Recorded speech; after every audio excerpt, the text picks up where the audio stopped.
Ese ashimwe bene data, ndabasuje mu izina rya Yesu. Imana y'amahoro ikomeze ibane namwe aho muherereye hose mu mpande enye z'isi. Imana ikomeze ibiteho kandi bagirire neza. Amahoro y'Imana abane namwe. Tugeze muri wa mwanya mwiza wo kuba imbere y'Imana, tugiye gutangira dusenga. Data wa twese uri mu ijuru, turagushimye turaguhimbaje, tugushimiye kubana natwe uko bwije n'uko bukeye. Icyubahiro ni icyawe. Twese utuboneze rwose, dukure umugayo wose watugaragayeho mu izina rya Yesu Kristo. Cyatuma tutaboneka imbere y'ubwiza bwawe cyose gikurweho. Kimara kutubabarira uzubane natwe muri uyu mwanya wo kumva ijambo ryawe. Unyemereye nkubere mikoro wivugire, ubwire ubwoko bwawe icyo ubushakaho, kandi utwemerere uyu mwanya ntube impfabusa w'umugisha kuri twe. Icyo twanze ni ukura kwa Satani n'ingabo ze mu izina rya Yesu Kristo. Dutumiye Mwuka Wera kugira ngo abane natwe muri uyu mwanya, ntaba ari twe, ubwo izina ryawe rishyirwe hejuru ubu n'iteka ryose. Amen. Tugiye gukomeza dusoma ijambo ry'Imana, dusanga mu Bakorinto ba kabiri ibice 5 umurongo wa 17 kugeza ku murongo wa 21. Reka nsome mu izina rya Yesu. Umuntu wese iyo ari muri Kristo aba ari icyaremwe gishya, ibya kera biba bishize, dore byose biba bihindutse bishya. Ariko ibyo byose bituruka ku Mana yiyunze natwe ku bwa Kristo, ikaduha umurimo wo kuyunga n'abandi. Kuko muri Kristo arimo Imana yiyungiye n'abari mu isi, ntiyaba ikibabaraho ibicumuro byabo, kandi noneho yatubikije ijambo ry'umwuzuro. Nicyo gituma tuba intumwa mu cyimbo cya Kristo, ndetse bisa naho Imana ibingingira muri twe. Nuko rero turabahendahenda mu cyimbo cya Kristo kugira ngo twiyunge n'Imana, kuko utigeze kumenya icyaha Imana yamuhinduye kuba icyaha ku bwacu, kugira ngo muri we duhinduke gukiranuka kw'Imana. Iryo ni ijambo ry'Imana. Bene data, uyu munsi niryo jambo Imana yashyize ku mutima. Ijambo ry'Imana riratubwiye ngo umuntu wese iyo ari muri Kristo aba ari icyaremwe gishya, ibya kera biba bishize. Ni ukuri, iyo umuntu ari muri Yesu Kristo, iyo umuntu yakiriye Yesu Kristo nk'umwami n'umukiza w'ubugingo bwe, iyo umuntu yimutse Kristo mu mutima we, ibya kera biba bishize. Iyo umuntu ahindukiye akihana akareka ikibi icyo ari cyo cyose, ibya kera biba bishize, aba abaye mushya. Ni ukuri, ibyo umuntu yagendeyemo biribagirana imbere y'Imana, ibyo umuntu yanyuzemo biribagirana, uba ubaye mushya, uba ugiye gutangira bundi bushya. Nimureke rero twebwe turi muri Yesu Kristo tube bashya, dukore ibishya, twirinde ikibi n'igisa nacyo, kuko iyo umuntu ari muri Yesu Kristo aba abaye icyaremwe gishya. Imana itugirire neza. Ibya kera biba bishize, dore biba bihindutse bishya. Ibya kera biba bishize, ibyo wagendeyemo byose biba bishize, uba uhindutse mushya, biba bibaye bishya, uba utangiye bundi bushya. Umuntu uri muri Yesu Kristo rero yirinda icyaha n'igisa nacyo. Umuntu uri muri Yesu Kristo aba agomba gukora ibyo Data ashaka. Imana itugirire neza. Nimureke rero dukora ibyiza, dukora ibyo Data ashaka, kugira ngo tuzabone ubugingo buhoraho. Ngo ariko ibyo byose bituruka ku Mana yiyunze natwe ku bwa Kristo, ikaduha umurimo wo kuyunga n'abandi. Ibyo byose bituma ibya kera bishira, nuko Imana yiyunze natwe. Imana yaduhaye umwana wa Yesu Kristo kugira ngo adupfire, kugira ngo twiyunge nayo. Twiyungira muri Yesu Kristo. Imana itugirire neza. Ni urukundo Imana yadukunze rero. Imana yaradukunze itwohereza umwana wayo Yesu Kristo, kandi twari babi, twari abanyabyaha, ariko Imana irabyirengagiza byose kubera urukundo yadukunze, kubera urukundo yagukunze, itwohereza umwana wa Yesu Kristo kugira ngo twiyunge nayo, kugira ngo tubone ubugingo buhoraho. Imana itugirire neza. Kandi Imana tumaze kwiyunga nayo muri Yesu Kristo, Imana iduha umurimo wo kuyunga n'abandi. Bene data, Imana yaduhaye umurimo.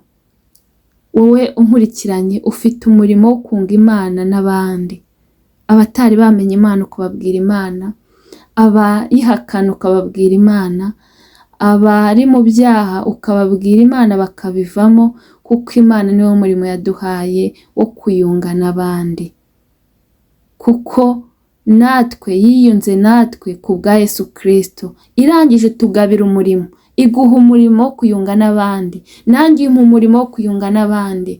Ni ukuri uyu murimo ni uwo gukora umurimo, ni ugukora umurimo wo kuvuga ubutumwa bwiza, ni ugukora umurimo wo kuvuga ubutumwa bwiza mu byo dukora, mu byo tuvuga, aho tugenda. Ushobora kuba utari umuvugabutumwa ariko ingeso zawe, ibyo ukora, amagambo ukoresha, ibyo ngibyo nabyo bifasha kunga abantu b'Imana n'Imana, kuko ushobora kugenda uri umunyangeso nziza, abantu babikuboneraho, bamwe bagahinduka ku bwawe, bakavuga ngo koko uyu muntu ni umuntu w'Imana, uyu muntu ari mu Imana, kuko ibyo akora bigaragaza ko ari umuntu wamenye Imana, bigatuma rero umuntu nawe yitekerezaho akava mu ngeso mbi. Uyu niwe murimo rero Imana yaduhaye, tumaze kwiyunga nayo, yaduhaye umurimo wo kuyunga n'abandi, kuyunga n'abandi, tuvuga ibitunganye, dukora ibitunganye, twirinda icyaha n'igisa nacyo, ndetse tubivuga no mu butumwa, tubibwira abantu, tubwira abantu kuva mu byaha, tubwira abantu ko Yesu ariho, tubwira abantu ko Imana iriho, tubwira abantu ko Imana ikora, tubwira abantu ko Imana ishobora byose, kandi tubwira abantu ko muri Kristo tuboneramo ubugingo. Imana itugirire neza. Buri wese rero unkurikiranye uko ashoboye nabivuge, ahuze abantu n'Imana, atuma abantu biyunga n'Imana mu byo akora, mu byo atekereza, mu byo yibwira, ndetse no mu mirimo ye. Imana itugirire neza.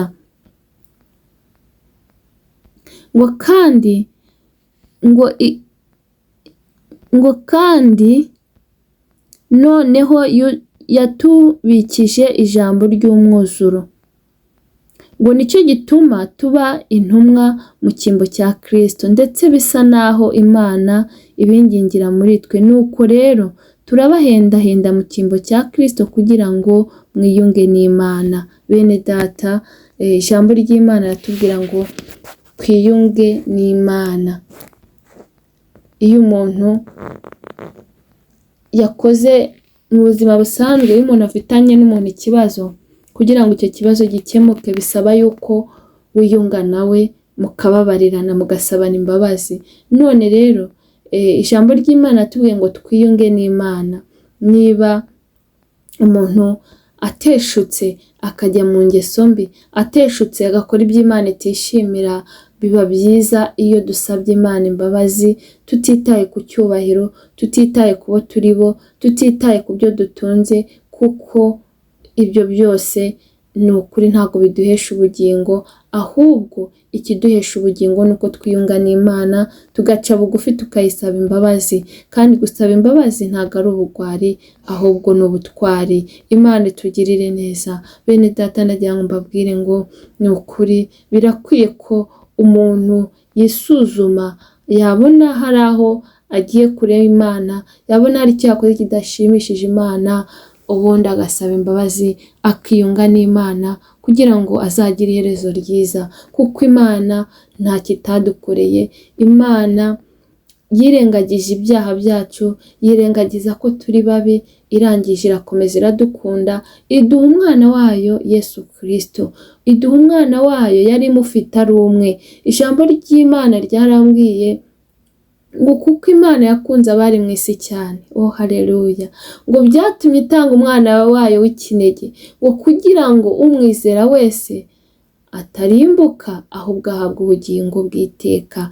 Imana itugirire neza. Bene data rero, Imana yaradukunze twese abari mu isi, itwohereza umwana wayo Yesu Kristo, yari ikinege, kugira ngo umwizera wese atarimbuka, ahubwo ahabwa ubugingo bw'iteka, ubugingo buhoraho. Imana itugirire neza. Bene data, ndagira ngo mbabwire ngo ufite uyu mwana niwe ufite ubugingo, ariko udafite uyu mwana w'Imana nta bugingo afite. Nimureke rero uyu mwana w'Imana twahawe, iyi mpano twahawe, dukomeze tuyifate.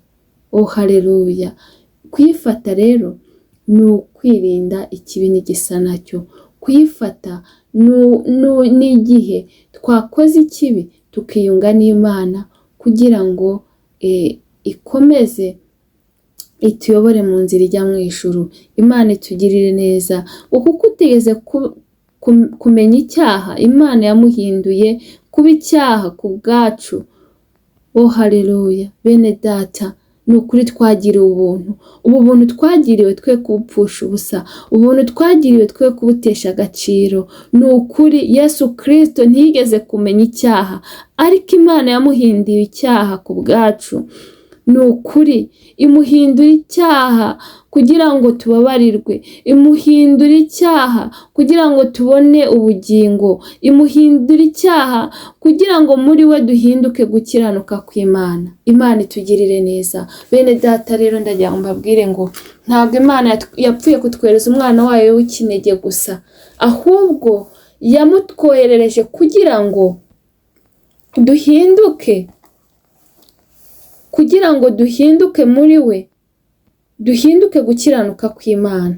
Imana itugirire neza. Duhinduke abantu bakora ibikorwa byiza, duhinduke abantu b'abakiranutsi, duhinduke abantu bagendera mu byiza. Nicyo Imana yari igambiriye. Ntabwo rero Imana yigeze iduhamagarira kwanduzwa, ahubwo yaduhamagariye kwezwa. Bene data, ndagira ngo mbabwire ngo ubu buntu twagiriwe nimureke tujye tubuzirikanaho, bitume twirinda ikibi n'igisa nacyo. Kuko utarigeze kumenya icyaha, Imana yamuhinduye icyaha ku bwawe, Imana yamuhinduye icyaha ku bwanjye, kugira ngo ubabarirwe, kugira ngo uhabwe ubugingo buhoraho, kugira ngo udapfira mu byaha nanjye simpfire mu byaha. Niyo mpamvu mbinginga kugira ngo dukomeze dukore iby'Imana ishaka, dukomeze tuzirikane urukundo. Kandi bene data, ndabinginga tugasubire mu ngeso mbi ukundi, kuko turi mu bihe byo kwibuka urupfu n'izuka rw'umwami wacu Yesu Kristo.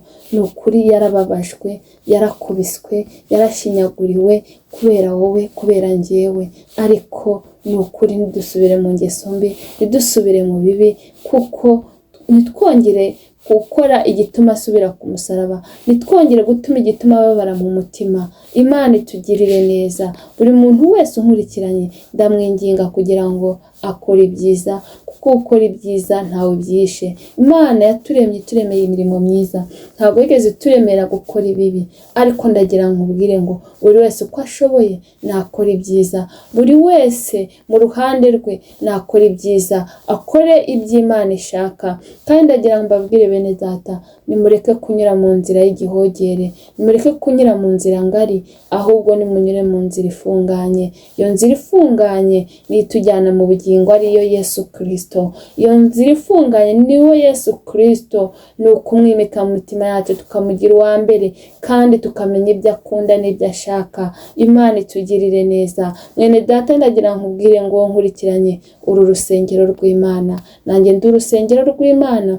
Kandi ijambo ry'Imana rirambwira ngo utsemba urusengero rw'Imana, Imana nawe izamutsembaho. Ndagira ngo nkubwire ngo Imana izaza kukubaza urwo rusengero niba wararukoresheje neza. Ariko ndagira ngo mbabwire ngo urusengero rw'Imana ntirukwiye kugeramo ikibi. Ndabinginga nimutunge Yesu Kristo mu mitima yanyu, nanjye ntunge Yesu Kristo mu mutima wanjye, kugira ngo tuzabone ubugingo buhoraho.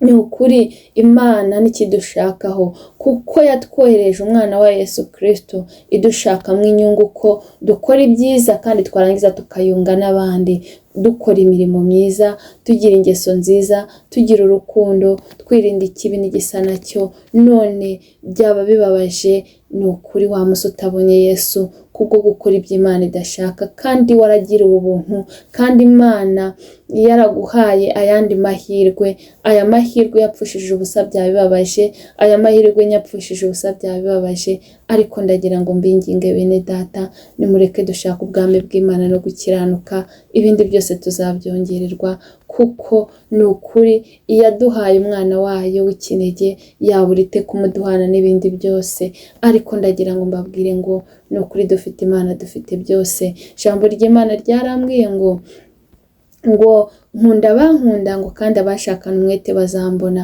ngo ubukire n'icyubahiro biri iwanjye, ngo kandi ngo n'ubutunzi buhoraho no gukiranuka nabyo. Bene data, byose biri mu Mana. Niyo mpamvu mbinginga kugira ngo mureke dukore ibyiza, ibindi byose tuzabyongererwa. Mureke dukiranuke, ibindi byose tuzabihabwa. Ni ukuri twagiriwe ubuntu, Imana iradukunda, iduha umwana wayo Yesu Kristo. Tujye tubizirikana, kandi ntago yamuduha ngo ibure kumuduhana n'ibindi byose. Ni ukuri umwana wayo niwe wari ukomeye, niwe wari ufite agaciro kurenza ibindi bintu by'ibifatika. Niyo mpamvu mbinginga kugira ngo nimureke mujye muzirikana, mukomeze mukiranuke, nanjye nkomeze nkiranuke, kugira ngo tuzabone iherezo ryiza.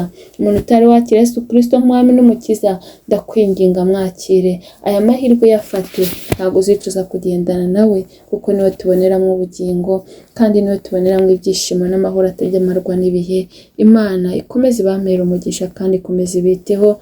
Reka dushime Imana kubwira ijambo. Data, mu izina rya Yesu Kristo, turagushimye, tuguhimbaza kubw'ineza n'urukundo rwawe. Tugushimye kubw'urukundo wadukunze, ukatwoherereza umwana wa Yesu Kristo utaregeze kumenya icyaha, ukamuhindura icyaha ku bwacu. Mwami, turakwinginze ngo duhe kujya tuzirikana iyi neza twagiriwe. Abankurikiranye ndabasengeye, bahe kujya bazirikana iyi neza wabagiriye, mu izina rya Yesu Kristo. Bitume badakora ibibi, bitume badasubira mu ngeso mbi, ahubwo bakiranuke muri byose. Mwami Mana, biteho, bagirire neza, barwanirire, kandi ikiruta byose ukomeze ubarindire ubugingo. Abarwayi bakize, abafite intimba n'agahinda baha amahoro yo mu mutima, abihebye biteho. Umurimo wawe komeza uwagure, wongere usuku ububyutse mu itorero, kandi uhembure umurimo wawe Mwami. Dusengera ababyeyi bategereje urubyaro, biteho baremere igitangaza, kuko nta kibasha kukunanira. Mana igira neza, twavuga byinshi, ariko Mwuka Wera naze aherekeze iri jambo rikora icyo wagambiriye. Byo bisenze nizeye mu izina rya Yesu, amen. Mwakoze cyane. Imana y'amahoro ikomeze ibiteho, kandi bagarukeho bundi bushya. Ikiruta byose ikomeze ibarindire ubugingo, kuko ari bwo buruta byose. Naho utaha. Bye.